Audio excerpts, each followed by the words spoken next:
Hey, you guys. Welcome back to Listen Bitch Presents Tell Me Why You're Special. Y'all, this is the arena where we stop pretending success on the outside means anything if you're dying on the inside. Because the truth is, a lot of people look like they've made it, but they're exhausted. They're disconnected, quietly stuck, miserable, and they're chasing more, they're proving more, they're grinding harder. Sometimes it takes everything stopping for you to realize you're just building the wrong life. Um, you guys know God doesn't call you to burn out for success. He calls you to live in alignment with purpose, with strength, and with truth. So if you've been grinding, but something still feels off, this conversation is for you today. Today's guest is Chris Woods, from high level success to a moment that forced him to rethink everything. Chris, thank you so much for being willing to come in the hot seat. I launch everybody from the same starting point. Give us your elevator pitch. Who are you? What do you do? And what makes you special?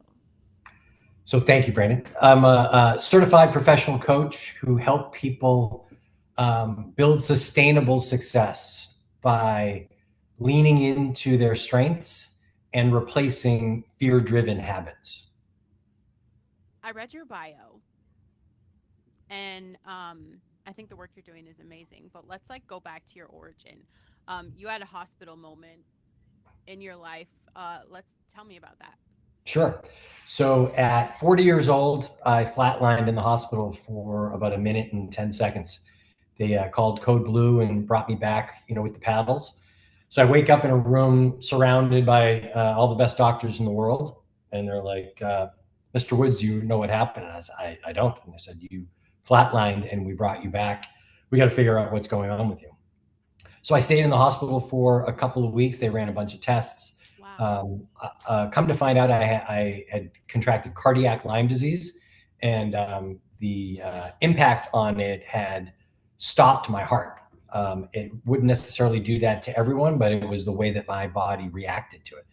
But fortunately, I was in the hospital because I wasn't feeling well about it. So they then said, we're going to go install a pacemaker in your chest to safeguard against anything crazy like this happening again. And you've got now another 50 years to live. So I was like, this is a great second chance. What do I want to do with this next 50 years?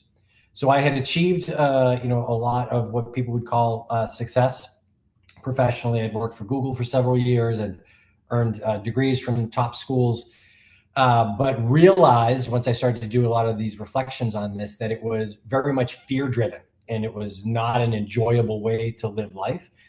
And I felt like I was now the kind of the guinea pig to build a blueprint or a framework. And how can you still be successful, but do it without the fear and do it with love? And so one of the analogies I use to people, and I actually picked this up by watching a Eddie Murphy Netflix bio documentary last year.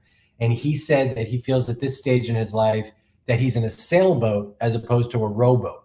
So instead of feeling like it's him against the world and he has to actually do it and it's all on his effort, he's found a way to kind of tap into the things that are around him and that nature and God has provided. So he's not just laying back and letting the ship go. Yeah. He's actually leveraging what has always been there for him. He just didn't see it.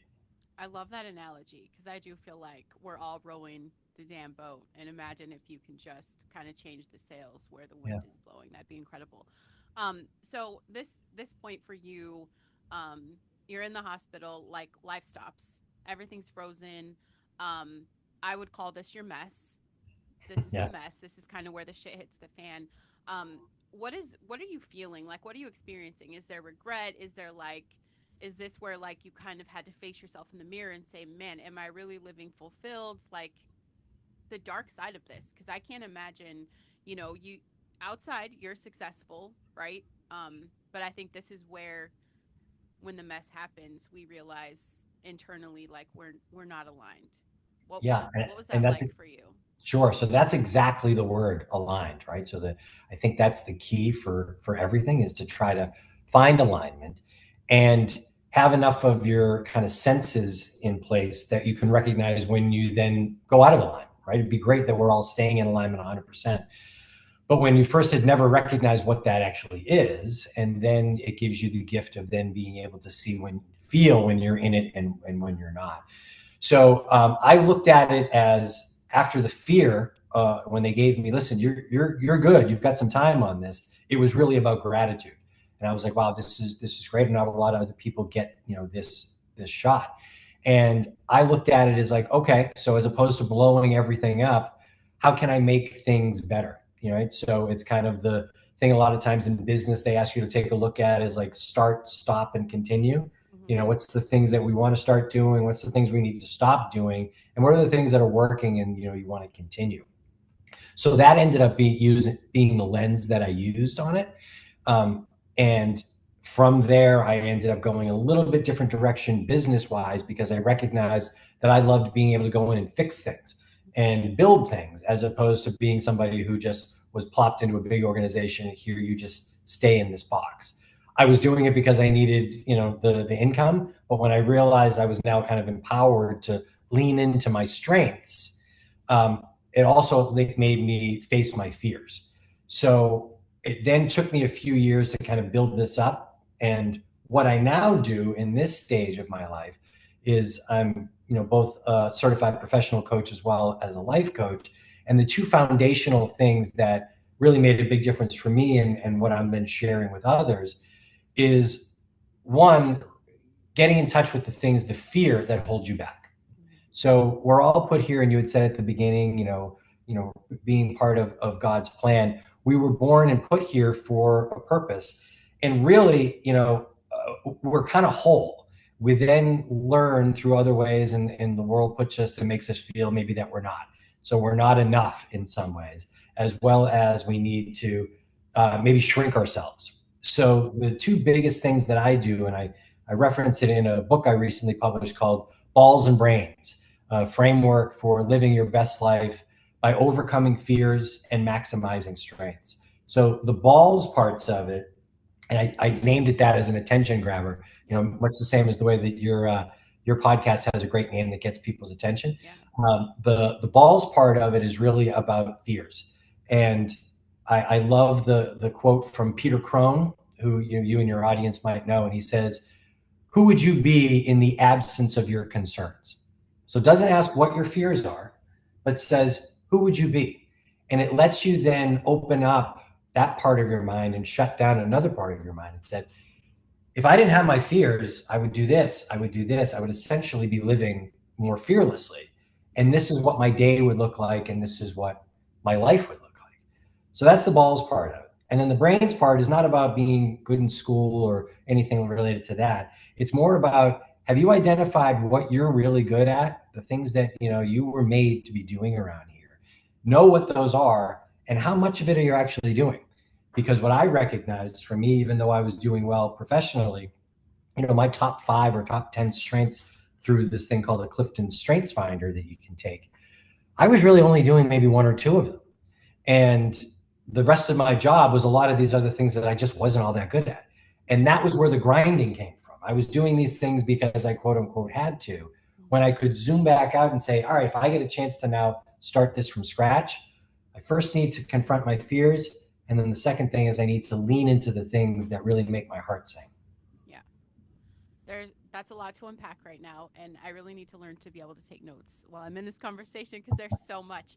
Um, I think the first thing I do want to talk about the fears thing, but also, um, I think what makes a really great coach, and I think what makes our impact resonate with people is that relatability. Um, and so it's great to talk about the framework, but if you're going to meet people where they are and you're looking at your experience in hindsight where there's signs of everything you were doing where chasing the wrong thing, because I think so many high achievers feel unfulfilled. So Sure. what are those like warning signs where you just kind of know that they're where you were, right? Because those are the people that For you're sure. meeting is exactly where you were. But that unfulfilled part of this, and then what were the exact fears that you had to face I mean, you suddenly are just like, I'm going to redefine success. I'm going to change everything I'm doing. Um, so yeah. Did I make So I think the warning signs were a couple. One was literally every morning waking up and worrying um, what was going to happen today. It's actually a line from an Eagles song. It's like every day I wake up and wonder what's going to happen today. yeah. And so I guess you would call that anxiety. So it was both anxiety around, oh my gosh, is today the day where everything falls apart? Is today the day where something comes up at work or in, raising my family or other things that I have that I'm simply not going to be able to handle, that I'm holding on in kind of crisis mode. And at any moment, it could all kind of unravel. And then I think the other part of it may get, referred to as depression. So if anxiety is the concern about the future, the depression about the back also is, have I made a lot of these wrong moves on these things? And actually, is it ever going to get better? And it then ended up creeping in the mindset that sometimes you're taught as you're growing up, whether it's through religion or just this is you just get a job and suck it up and retire at 65 and then you can live your life. And it was those types of thoughts that were in my head, but it was telling me back. I guess it was my soul telling me, is like, this isn't what you're here for. It's more than this. So you're kind of chasing things that are more ego driven than soul driven, and I didn't know that, right? This was the senses that I was getting throughout it. I can only now connect those dots and look at it backwards. Um, so that was it. It always felt kind of unaligned and never in flow, is the way that I say it. I felt like I was grinding in all aspects of my life, yet seemingly doing very well. I was making the money. People thought I was, had the world, by the balls, so to speak. And it really wasn't the case. So it was like I was scared witless pretty much every day. And so as you referenced, it's like, so what turned on it, though it was kind of a snap in terms of a flat line and then coming back, it took me a while to do this in terms of asking the right questions and going through the right process. And I've now synthesized things from, not just business model books and coaching, but more around kind of like spirituality and using yourself more as a tuning device, right? As opposed to a blunt object that you just need to kind of get through and survive. And the one thing I also say to people is, I'm under no delusions that some people don't have that ability right now. They're at their stage and it's just grinding every day and they have to keep their head above water, right? It's like the Yeah. Maslow hierarchy of needs. But the one question I think is just so powerful, I'd ask people to ask themselves at any moment, is that Peter Crone quote: who would I be in the absence of my concerns? It at least kind of uncovers a North Star for you. Yeah. No, I love that quote, and I actually haven't heard that. So thank you for sharing that with us. Um, and I mean, we're human. I feel like, fears are kind of the forefront in everything. Everybody has them. Um, that's they're there. Why do you think that people are staying stuck in fear and they know better? Like, Mm-hmm. they're full of shit if they say they don't, but Yeah. they know better. So why do you think they're staying so stuck in that fear? Yeah. So it's patterns, right? We, even if it's unhappy, it's known. It's now just a habit that they've been doing for years. It's the neural pathways that have been grown up, built up for the longest time. And it's like anything. Sometimes when people stay in a lousy marriage, they're like, I know I'm really unhappy on this thing, and I'd like to be able to get out of it, but you know what? I'm afraid of what's on the other side of it.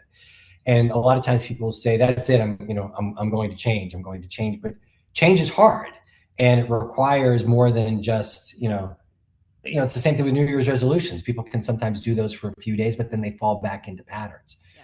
So I think it's natural. In my book, I call fear is the OG. It's Yeah. the thing that's been here forever, and it's what's gotten us, our genes, into the next generation, right? So it's like, this is why we're here, is people were afraid of the right things, and survived the right things. But in this day and age, when there's a lot of things coming at us, anxiety is one, overarching one. I provide people, or maybe even remind them with a framework that you and your audience may already be aware of, as the TEA of thoughts, emotions, and actions. is to get people to be aware of these things, because the first step is awareness. So it's like I have this fear, and what I'm doing is like, all right, let's unpack it a little bit. So Yeah. it comes from the thought. So let's say, what's the thought?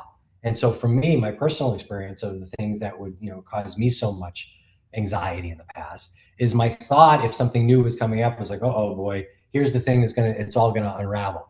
And I'm going to be exposed that I'm not as good at this, or this is the thing that it all is going to fall apart. So that's the thought.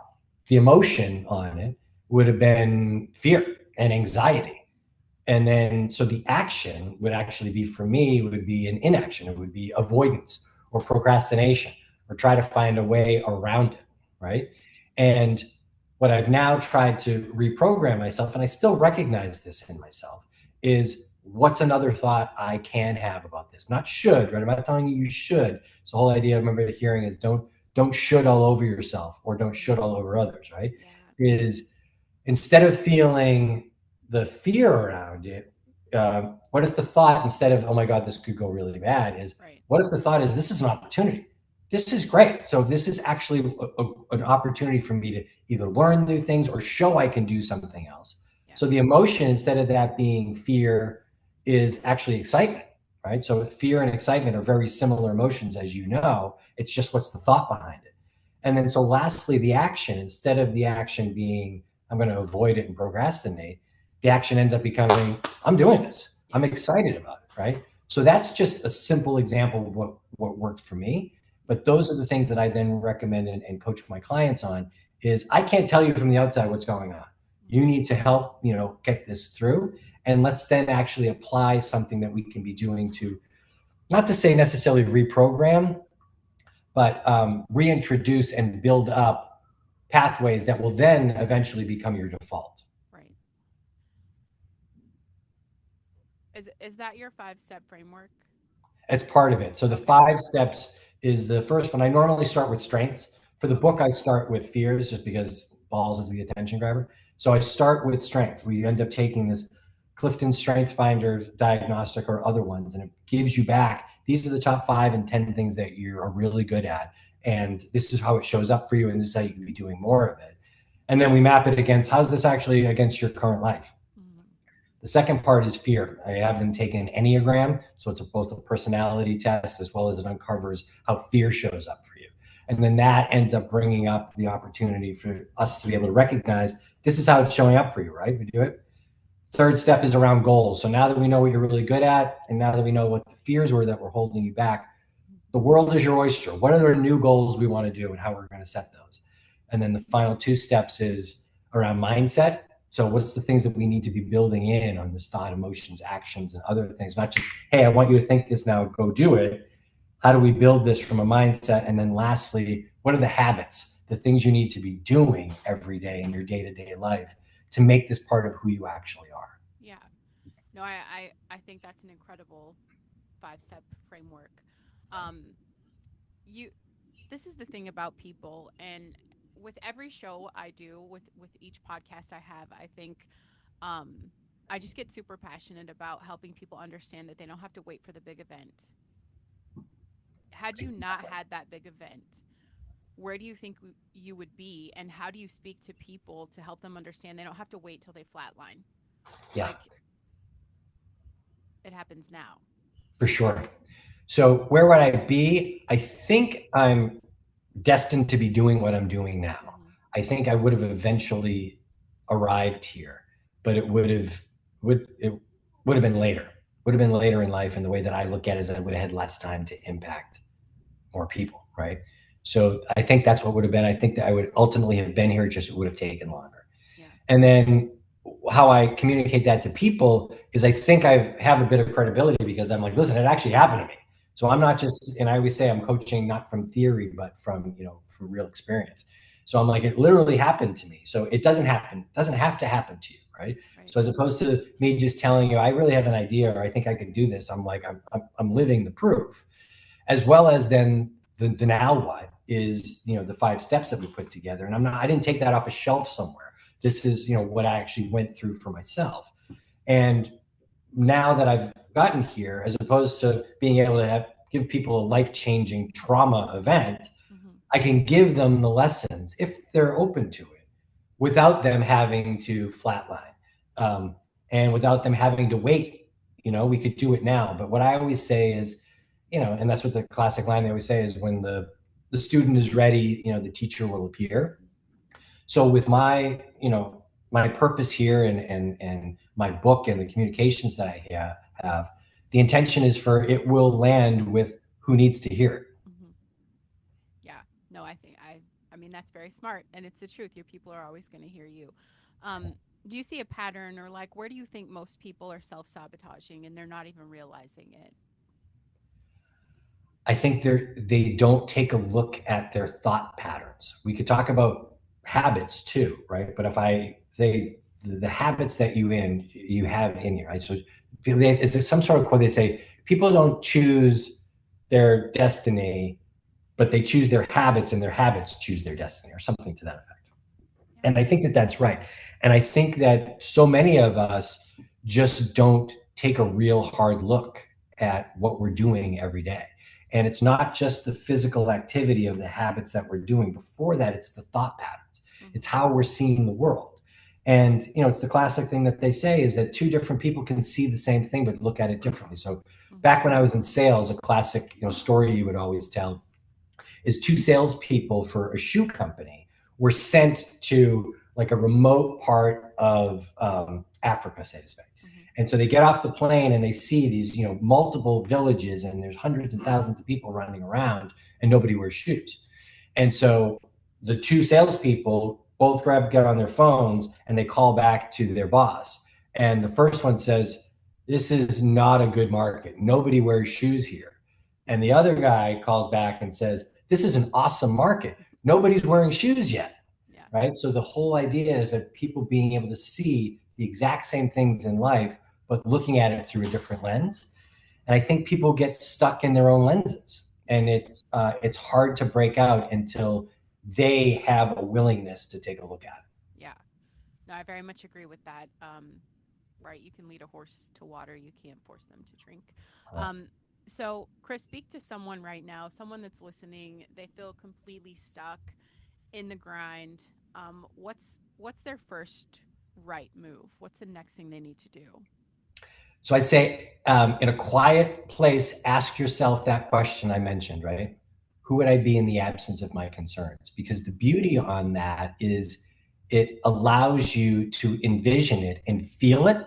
And as you and your audience probably know, like, this is the true thing that they always say around faith as well as around manifestation, is like to feel what it will be like to be the person you want to be, right? So that it's like you can then get there, and then will eventually get to the energetic level where you attract the things that you want to be. You have to be it first. And it's the first most powerful step, because only you know, right? You can envision yourself. So who would you be in the absence of your concerns? Hmm.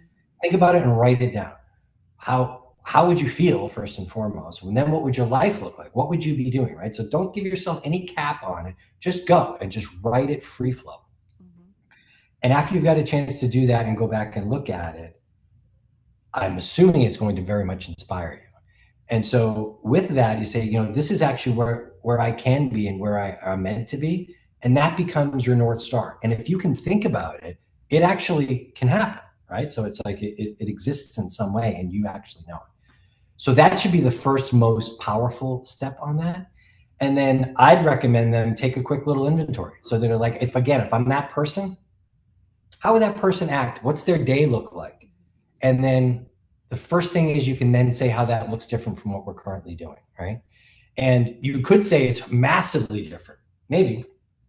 But what I then recommend people to be able to say is like, okay, if this is where I want to go, to get there right all at once would be a revolution. And revolutions are scary.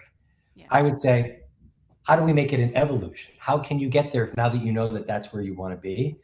And that's the first step in terms of inventory. And we're whole people, right? So it's like what we do for work, it's what our personal lives are like, it's what our health is like. So there's a lot of components that you can do to it. But if I come back to the question you asked me, is like, if somebody who's feeling really stuck right now, that's the first thing to do. Ask yourself that question, and then use that as your North Star.